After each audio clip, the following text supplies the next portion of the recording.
पुनीत जी, आज भी जब 2021 में हम जाते हैं, पिछले जब मार्च अप्रैल का जो महीना था तो उसमें इतना रूह काँप जाती है। फिर हमारे सांसद जी का साथ के साथ सांसद जी ने हमारे को बढ़ चढ़ के फ़ोन भी किए और सांसद जी ने अपनी तरफ से सपोर्ट भी पूरा किया कि कोरोना ने ये सिखा दिया कि गरीब हो या अमीर हो, सब एक समान है। दिन में 2-3 घंटे सो लेता था क्योंकि दिन में प्लांट की महामारी ज़्यादा रहती थी। रात को हम पूरी कोशिश करके लोगों की मदद करते थे और 400 से के आसपास मैंने सिलेंडर भरवाए और किसी से 1 रुपया नहीं लिया। भगवान गवाह है इस चीज़ का। जब इलेक्शन नज़दीक आते हैं तो पैराशूट से निकल के नेता निकल के आते हैं कि जब कोरोना काल में ऑक्सीजन ज़रूरत थी, ऑक्सीजन सिलेंडर की, तो जब ये मदद के लिए क्यों नहीं बाहर आए। और जब क्या कहते हैं हॉस्पिटल में बेड की ज़रूरत थी तो बेड के टाइम में या दवाइयों के टाइम में जब ये कहाँ थे मदद में। नमस्कार, दिल्ली दर्पण टीवी देख रहे हैं आप। मैं हूं आपके साथ पुनीत गुप्ता। आप सभी को नववर्ष की बहुत बहुत शुभकामनाएं। और मेरे साथ भारी जिला के जिला महामंत्री दलबीर माथुर जी हैं और नववर्ष पे बातचीत करने के लिए हम उनके पास पहुंचे हैं। सबसे पहले दलबीर जी, आपको नववर्ष की बहुत बहुत शुभकामनाएं दिल्ली दर्पण टीवी की तरफ से। और क्या संकल्प लेके नया वर्ष शुरू कर रहे हैं आप? पुनीत जी, आपको भी बहुत बहुत बधाई हो और राजेंद्र स्वामी जी को भी बहुत बहुत बधाई हो, क्योंकि आपका चैनल हमेशा दिल्ली के लिए तत्पर रहता है और दिल्ली की जो ज़रूरत की खबरें हैं वो हमेशा दिखाता रहता है। तो आपको बहुत बहुत बधाई हो। और मैं नव वर्ष 2022 की आपके चैनल के माध्यम से सभी देशवासियों को, दिल्ली वासियों को बहुत बहुत हार्दिक बधाई देता हूँ एवं शुभकामनाएँ देता हूँ। बात करी जाए 2021 की, काफ़ी चैलेंजिंग ये साल रहा आपके लिए। हमने भी कई बार आपको कवर किया, कई बार फील्ड में आप दिखे, कई बार खाने को लेकर आप दिखे, कई बार सिलेंडर उठाते हुए आप लोग दिखे। तो कितना चैलेंजिंग ये 2021 रहा आपके लिए? क्या खट्टी यादें, क्या मीठी यादें रही आपके साथ? पुनीत जी, आज भी जब 2021 में हम जाते हैं, पिछले जब मार्च अप्रैल का जो महीना था तो उसमें इतना रूह काँप जाती है वो समय जब आज याद करते हैं। क्योंकि मेरे पास हमेशा, जैसे हम भारतीय जनता पार्टी के सब कार्यकर्ता फील्ड में रहे, सबकी मदद के लिए तत्पर रहे और हमेशा हर तरीके से हमने, चाहे ऑक्सीजन प्लांट की लेकर, चाहे भोजन को लेकर, हमने सब ने मिलजुल कर, सभी कार्यकर्ताओं ने, और हमारे जैसे दिल्ली प्रदेश अध्यक्ष जी का आदेश आया कि भाई आपने बढ़ चढ़ कर अपनी जान पे खेल कर, फिर हमारे सांसद जी का साथ के साथ सांसद जी ने हमारे को बढ़ चढ़ के फ़ोन भी किए और सांसद जी ने अपनी तरफ से सपोर्ट भी पूरा किया। कोई भी अपने क्षेत्र में भूखा ना रहे, गरीब आदमी, कोई भी इंसान ऐसा ना हो जिसको ऑक्सीजन ना प्रोवाइड हो। तो पूरी तरीके से हमारे को सांसद जी के माध्यम से, प्रदेश अध्यक्ष जी के माध्यम से और जिला अध्यक्ष, सब ने मिल हमने बढ़ चढ़ कर सबकी सेवा की। और जब ऑक्सीजन की दिक्कत हुई, जब पहली बार, तो किसी को ये यकीन ही नहीं था ना, कि किसी ने ऐसा समय देखा ही नहीं था कि भाई इतनी बड़ी भी महामारी आ जाएगी। लेकिन जब आई वो धीरे धीरे बढ़ती चलेगी, लोगों के रोज़गार छूटते चले गए तो सबको परेशानी इतनी हो गई। किसी भाई कोई किराए पे है, कोई छोटे तबके का लोग बहुत परेशान हो गया। लेकिन इसमें जो मैंने जो ऑब्जर्व किया ना, कि कोरोना ने ये सिखा दिया कि गरीब हो या अमीर हो, सब एक समान है। क्योंकि बहुत मुसीबत का समय था वो, हमने सब ने मिलजुल कर उसको भाई एक दूसरे की सपोर्ट की। और ऐसे भी परिवार हैं, किसी के भाई चला गया छोड़ के, किसी की माँ छोड़ के चलेगी, परिवारों में किसी की बहन छोड़ के चलेगी, किसी के माता पिता, घर में से बहुत ऐसे परिवार हैं जिनको उनके घर परिवार छोड़ के चला गया। लेकिन मैं दुआ करता हूँ भगवान से कि आप सभी भाई जिन्होंने कोरोना काल में ऐसी मुसीबतें देखी हैं, जिनके परिवारों के लोग छोड़ के चले गए, तो मैं उन भाइयों को मजबूती से ये बोल रहा हूँ कि हम भारतीय जनता पार्टी और भारतीय जनता पार्टी के कार्यकर्ता, हम सब मिलकर आपकी सेवा में हमेशा तत्पर रहेंगे। आप हिम्मत और ताकत से अपने जीवन को आगे बढ़ाना 2022 में, और हिम्मत नहीं हारनी आप लोगों ने। बस आपको मैं यही एक अपने तरफ से आपको बोल रहा हूँ। कुछ फोटोज़ हमने भी आपकी देखी थी सोशल मीडिया पे, जिसमें आपका हाथ यहाँ से जल गया था या फिर छाले पड़ गए थे। तो वो वाक़या क्या था और किस तरीके से सिलेंडर उपलब्ध करा पाए थे आप लोग? प्लांट में जब, जैसे हम रातों रात, मैं दिन में 2-3 घंटे सो लेता था क्योंकि दिन में प्लांट की महामारी ज़्यादा रहती थी। रात को हम पूरी कोशिश करके लोगों की मदद करते थे और 400 से के आसपास मैंने सिलेंडर भरवाए और किसी से 1 रुपया नहीं लिया। भगवान गवाह है इस चीज़ का। और आज बालाजी महाराज का दिन है और पहला दिन है साल का, और हनुमान जी का दिन है। तो हमने किसी से कोई पैसे नहीं, सबसे अपनी तरफ से मदद, क्योंकि बहुत परेशान थी जनता। किसी ने पैसे की बोल ली जब भी नहीं भाई, अब हमारी तरफ से, क्योंकि हमारे से आगे से भी किसी ने हमारे से पैसे नहीं लिया, सब ने खुल के मदद करी। और जब मेरा हाथ, पूरे हाथ में मेरे छाले हुए थे, जल गया था पूरा हाथ, तो घर पे आया तो बिटिया मेरी भगवान से कहने लगी, भगवान मेरे पापा का हाथ अभी ठीक नहीं होना चाहिए, क्योंकि ठीक होते ही ये फिर जाएगा। लेकिन जब वो फ़ोन पे फ़ोन आने लग गए तो घर पे है ना, जैसे फ़ोन आते थे भाई, तो मतलब आत्मा ये कहती थी कि भाई नहीं, हाथ चाहे 2 महीने में ठीक हो जाएगा, लेकिन हमारे जाने से किसी की जान बच जाए, किसी के परिवार का कोई इंसान है जो वो बच जाए, तो हमने अपनी परवाह ना करते हुए, भगवान ने देखो आज हम सुरक्षित बैठे हैं, हमने सबकी मदद की। मेरे पास विदेशों से भी फ़ोन आए भाई बहनों के कि मेरा परिवार है, मेरे पिताजी हैं, मेरा भाई है, किसी का मतलब रिश्तेदारों के, भाई सब अपने लगे हुए थे रिश्तेदारों को। बहुत लोग ऐसे थे जिन्होंने अपने लिए नहीं औरों के लिए मदद की कि भाई कोई भी इंसान हो उसकी मदद करो। तो लगातार हमने ऑक्सीजन में भी मदद की। फिर ये जैसे कोरोना में राशन वाली बात आई, तो लगातार 1 महीने हमने दोनों टाइम का खाना भोजन अपने वहाँ पे आनंदपुर धाम कॉलोनी में ऑफिस है, तो वहाँ पे लगा के हलवाई, और लगातार सुबह शाम का पहले हम अपने जो ज़रूरतमंद लोग थे सब आते थे, पहले हम उस खाने को मैं खुद खाता था, उसके बाद मैं उसको बांटने की वो करता, क्योंकि ये चेक करके भाई हम यही खाना हम खाएंगे, यही हम खिलाएंगे। ऐसा नहीं है दिल्ली सरकार, जैसे दिल्ली सरकार ने दाल में पानी है, पानी में दाल है, यही नहीं पता था, घोल घाल के पानी बांटते थे वो। हमने बिल्कुल शुद्ध और बढ़िया खाना सबको बांटा है, क्योंकि मुसीबत एक अलग चीज़ है, लेकिन मुसीबत में अगर हम नहीं खड़े हैं, भारतीय जनता पार्टी नहीं खड़ी है, तो फिर कोई फ़ायदा नहीं है। तो हमने सब ने बढ़ चढ़ के मदद करी। भारतीय जनता पार्टी के भी कई पदाधिकारी सेवा करते करते चले गए इस कोरोना काल में, उनको भी याद कर रहे हैं आप लोग, क्योंकि आप लोग हमेशा बीच में रहे, और लोगों की शिकायत ये भी थी कि और जिनसे जिम्मेदारी की जरूरत थी वो लोग नहीं मौजूद रहे उस वक्त। प्रेजेंट में जो सरकार है उन्होंने अपने दरवाजे ऐसे बंद कर लिए थे, लॉक कर लिए थे कि कोई दरवाजे के बाहर आए किसी को पता ही नहीं, सब अपने बाहर घूम रहे थे, किसी को कोई मतलब नहीं है। दिल्ली से बाहर थे सब, या कहीं भी हो, मतलब वो चुप थे, अपने चुपचाप अपने घर के अंदर बैठे थे। और भारतीय जनता पार्टी का कार्यकर्ता सब बाहर थे, और सब क्या नाम है फील्ड में थे, सब ने सेवा करी है। प्रेजेंट में जितने भी विधायक है, कोई भी विधायक अगर आप तो चैनल से घूमते रहते हो, आप कोई भी ऐसा विधायक जो बिल्कुल बहुत ज़्यादा दिक्कत थी, जब ठीक ठाक हो गया ना, जब तो थोड़ा थोड़ा कोई भी निकल कर आ गया होगा, लेकिन जो प्रेजेंट में बहुत ज़्यादा दिक्कत थी, उस समय आम आदमी पार्टी का कोई भी कार्यकर्ता हो या कोई भी विधायक जो प्रेजेंट में है, जिनकी जिम्मेवारी ज़्यादा बनती थी, क्योंकि जो प्रतिनिधि चुन के बना दिया तो उसकी जिम्मेवारी ज़्यादा है, वो कहीं नहीं नजर आया। और भारतीय जनता पार्टी के सांसद लेवल तक, जैसे हमारे सांसद जी ने लगातार टेम्पो चलाए, सभी विधानसभा, अपनी विधानसभा जितनी भी हमारे में 10 विधानसभा हैं, दोनों जिलों में टेम्पो के माध्यम से सारा सामान भिजवाया। तो वो खुद फील्ड में रहे, और हमारे को भी एक बोला आदेश पूरे प्रॉपर तरीके से कि कुछ भी चीज़ की ज़रूरत हो, लेकिन कोई भी आदमी भूखा ना रहे, कोई भी आदमी ऑक्सीजन के बिना ना रहे। आपके घर के बाहर भी कई बार लाइनें देखी थी हमने महिलाओं की, क्या किट देते थे, उसमें क्या क्या सामान रहता था? हमारी जो जैसे बहुत ज़्यादा दिक्कत थी, तो ऐसे भी लोग थे जो घर से यहाँ आ नहीं सकते थे, मतलब बहुत दूर दूर तक हमने खाना भिजवाया, जहाँ भी हमारे से पास फ़ोन आया कि भाई वहाँ पहुँचो, हम वहाँ अपने गाड़ी में, मैंने अपनी गाड़ी में। और एक बात और आपको जो ज़रूरी हो बताऊँ, हम हमेशा 5-7 दोस्त इकट्ठे रहते थे, मतलब कोरोना ने ये सिखाया कि जैसे कोरोना ने मैंने अपनी जान पे वो खेली कि भाई मेरे कारण मेरे किसी भाई को कोई दिक्कत ना हो जाए। कोरोना ने अकेला रहना भी सिखा दिया कि भाई अकेला रहकर भी इंसान अपनी सेवा कर सकता है समाज की और आगे बढ़ सकता है, तो किसी भाई को कोई दिक्कत परेशानी ना हो, इसलिए कोरोना ने ये भी चीज़ सिखाई एक नई कि भाई अकेला रहो, और क्या कहते हैं ठीक ठाक अपने हिसाब से सबकी मदद करते रहो। अभी की तैयारी कितनी देखते हैं दिल्ली सरकार की आप, क्योंकि अभी 1700-1800 केस आने शुरू हो गए ओमिक्रॉन के, और येलो अलर्ट भी लग चुका है, अब कितना लगता है कि दिल्ली सरकार तैयार है अगर दोबारा तीसरी लहर आती है?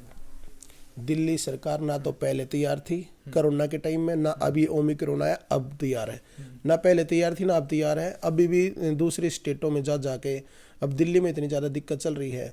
और एक बात बताओ, जब दिल्ली में जब ये कोई भी दिक्कत परेशानी आती है, सबसे पहले ये जिम को बंद करते हैं, पार्कों को बंद करते हैं, ठेकों को ये सोचते हैं कि सारी रात खुले रहे। जिस चीज़ से स्वास्थ्य ठीक रहता है उस चीज़ को तो बंद करते हैं। भाई जिम बंद करने की क्या ज़रूरत है, पार्क बंद करने की क्या ज़रूरत है, अगर बंद करने तो ठेके बंद करो सबसे पहले। स्वास्थ्य आधा तो स्वास्थ्य वैसे ही ठीक रहे इंसान का, और ऊपर से ये नए 850 नए ठेके खोलने लग रहे हैं, उन पे इतना ध्यान दे रखा आम आदमी पार्टी ने। और क्या कहते हैं, इस चीज़ पे कोई ध्यान नहीं है। अब हर एक चीज़ जो स्वास्थ्य के लिए जो ज़रूरतमंद की चीज़ है उनको सबसे पहले बंद करते हैं, और जहाँ से कमाई इसकी ज़्यादा है वहाँ उस चीज़ को खोले रहते हैं।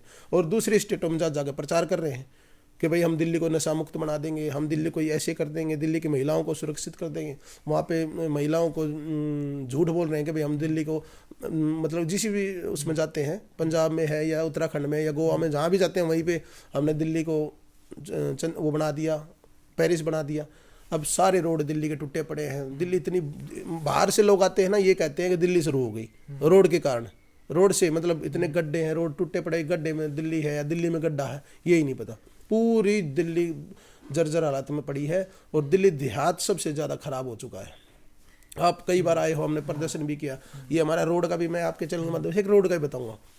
7 साल से आम आदमी पार्टी की सरकार है, पहले भी विधायक आम आदमी पार्टी का था, अब भी विधायक आम आदमी पार्टी का। 3 किलोमीटर का रोड में कितने साल लगते हैं? 3 किलोमीटर के रोड में ज़्यादा से ज़्यादा अगर कंजावला चौक बंद करके, इधर बेगमपुर चौक बंद करके पूरा बंद कर दे, लॉकडाउन में वैसे भी तो बंद थे। अब ये अगर रोड बनाए तो 1 हफ्ते का ये रोड का काम है। 1 हफ्ते बना दे, 1 हफ्ता दुनिया परेशान हो लेगी। लगातार इतने सालों से परेशान चल रहे हैं, इस चीज़ पे ध्यान नहीं दे रहे। ठेकों पे इतना ध्यान दे रहे हैं। ठेके जरूरी हैं, रोड जरूरी है।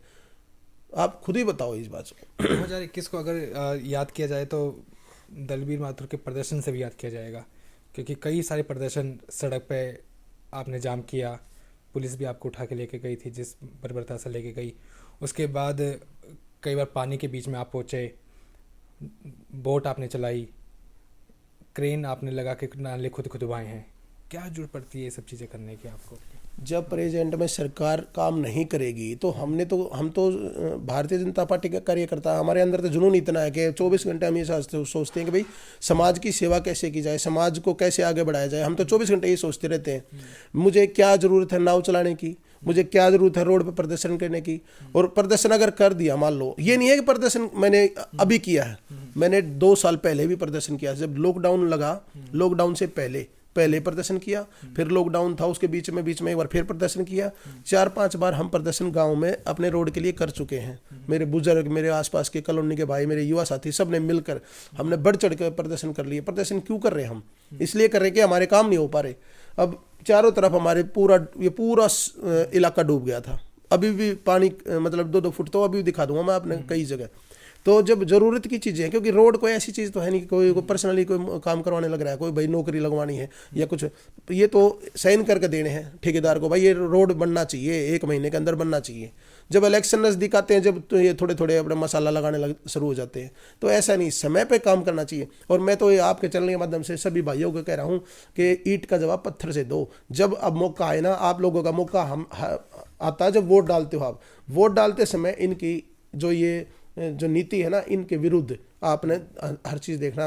आबकारी नीति शराब की और जो रोड की है, इनकी नीति, रोड की नीति भी ये है भाइयों कि ये चाहता है कि मैं इलेक्शन के आसपास रोड बनवाऊंगा। तो पिछले 7 साल को भूल मत जाना, इस चीज़ का अपना हमेशा ध्यान रखना है। और अब ये जो शराब की नई नीति है, 850 नए ठेके खुलने लग रहे हैं। हमारी बहन है, हमारी बेटियां, हमारे युवा साथी है, इससे कितने पीछे जाएंगे, कितने बर्बाद होंगे। युवाओं को ये कह रहे हैं कि भाई युवा की 25 साल से घटा के 21 साल कर दी।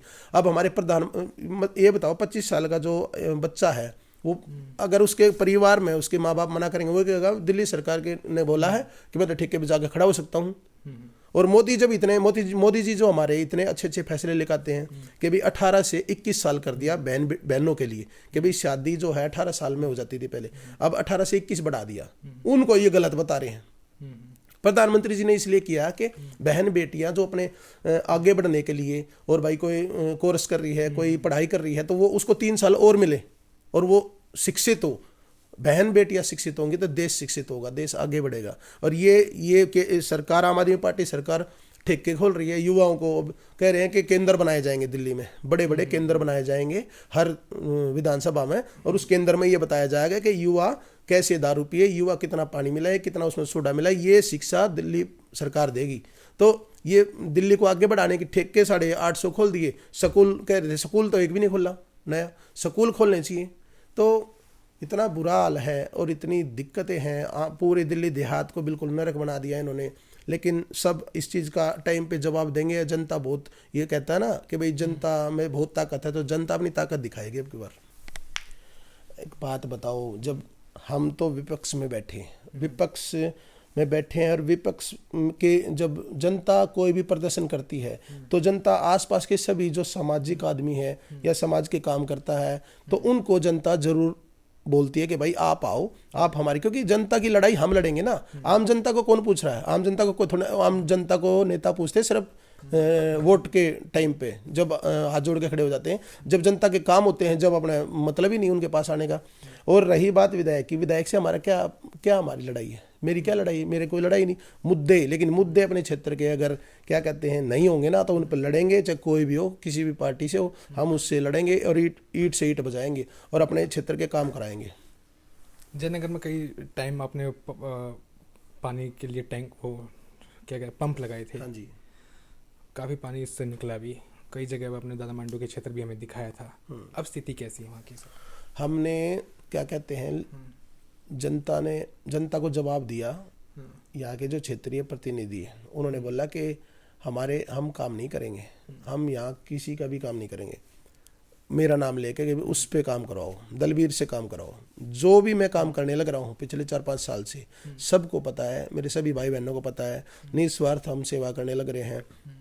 और रही बात पानी निकालने वाली, लखनऊ से मैंने पंप मंगाए थे, 10 पंप मंगाए लखनऊ से, और हर जगह जाकर जिसने भी मेरे को बोला उसके वहाँ पंप खुद जाकर लगाया और उसके ऊपर पाइप किसी भी भाई ने, जो भी वीडियो पे मेरी सुन रहे होंगे ना, सबको पता है। जिस भाई की भी वो नहीं, मैंने अगर मैं कोई बात गलत बोल रहा हूँ ना, आपकी इस पे कमेंट भी आ जाएंगे कि भाई दलवीर भाई झूठ बोल रहा है। मैं कभी झूठ नहीं बोलता, हमेशा अपने समाज की सेवा में तत्पर रहता हूँ कि जितनी मेरे से सेवा हो जाए।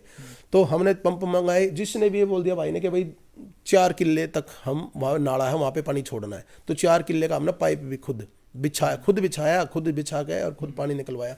पानी निकालने वाली है जितनी भी समस्या, जैसे हमारे मंदिर है, दादा मांडू मंदिर है, उसके पीछे पानी भरा हुआ था शमशान घाट में, हमने गांव के सभी बुजुर्गों ने मिलकर, हमने सब ने मिलकर वहाँ पे पंप भी लगवाए और नाला खुदवा के पानी भी की व्यवस्था करी। आज बिल्कुल वहाँ ठीक ठाक है। लेकिन सरकार की तरफ से हमने कुछ मदद नहीं मिली, दिल्ली सरकार ने कोई भी मदद नहीं दी हमारे को। और अभी भी रोड की देख लो, अब रोड पे आप जाना, अभी देखना, आज नया साल है, पहला दिन है नए साल का, आप बेसिक रोड पे जाना और जो थोड़ा बहुत टुकड़े जो बने हैं ना, वो टूटने शुरू हो गए। कैसे याद, बस संघर्ष रहा पूरा साल 2021, संघर्ष के रूप में इसको याद कर रहे हैं। नया साल 2 चीज़ हमें सिखा के गया है। पहली चीज़ कि हमने हमेशा अपने आप को सेफ रखना है, सैनिटाइजर मास्क हमेशा यूज करना है और सोशल डिस्टेंस यूज करना है, क्योंकि ये ज़िंदगी का हिस्सा बन गया। और एक बड़ी चीज़ कि हमने हमेशा स्वस्थ रहना है और फिर हम अपनी ज़िंदगी को आगे बढ़ाते रहेंगे। और ऐसे ही माँ बाप की, अपने बुजुर्गों की भाई सम्मान करो और उनके समय समय पर सेवा करते रहो। एक सवाल और हमारे जहन में निकलता है कि जब भी हम यहाँ से कराले अब जाते हैं तो काफ़ी सूरत बदली हुई नज़र आती है, हर चौराहे पे नए पोस्टर है और नए चेहरे हैं, तो क्या है ये राजनीति है इस वक्त यहाँ कराला की? अभी पुनीत जी आपको मैं बताऊं कि जब इलेक्शन नज़दीक आते हैं तो पैरासूट से नेता निकल के आते हैं। तो मैं नेताओं से ये पूछना चाहता हूं आपके चैनल के माध्यम से कि जब कोरोना काल में ऑक्सीजन ज़रूरत थी, ऑक्सीजन सिलेंडर की, तो जब ये मदद के लिए क्यों नहीं बाहर आए?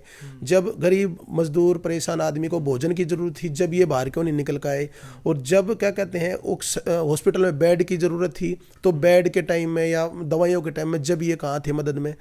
अब ये हमारा जो कराला कंजावला रोड है, इस पर हमने प्रोटेस्ट कर लिया, हमने इसमें पूरे गाँव के बुजुर्गों ने, युवा साथियों ने मिलकर बढ़ चढ़ के इसमें, जब ये पैरासूट जो आदमी अब निकल के आए हैं, जब ये कहाँ थे? तो इतनी जब परेशानी थी, परेशानी के टाइम में कोई आता नहीं, और जब इलेक्शन नजदीक आते हैं तो पैरासूट से निकल के बाहर आते हैं। तो जनता इनको टाइम पे जवाब जरूर देगी। तो ये था दलवीर माथुर जी, और 2021 कितना संघर्षपूर्ण रहा उनसे हमने बातचीत की, और ये उम्मीद भी रखते हैं कि आने वाला जो समय है वो सबके लिए खुशहाल रहेगा, और कोविड प्रोटोकॉल का आप लोग बिल्कुल ध्यान रखिएगा। दिल्ली एनसीआर की बाकी तमाम खबरों के लिए आप देखते रहिए दिल्ली दर्पण टीवी। लेटेस्ट खबरों के लिए सब्सक्राइब करें हमारा YouTube चैनल या फिर लॉग ऑन करें www.delhidarpantv.com। खबरों की कवरेज और विज्ञापनों के लिए संपर्क करें इस नंबर पर।